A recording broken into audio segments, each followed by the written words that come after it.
সারা জীবন এই ব্যথা নিয়ে বইব যে অন্ধকারে। ছেলেদের আবার কিসের জীবন? ভালোবাসা থাকলে টাকা থাকে না, আর টাকা ইনকাম করতে গিয়ে ভালোবাসার মানুষটাই থাকে না।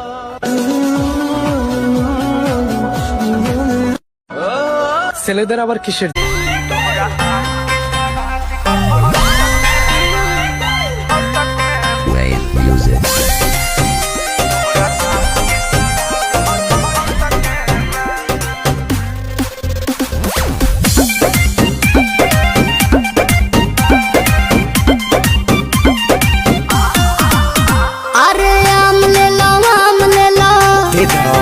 अब चतानी सरे आम ले लो कैसे बा?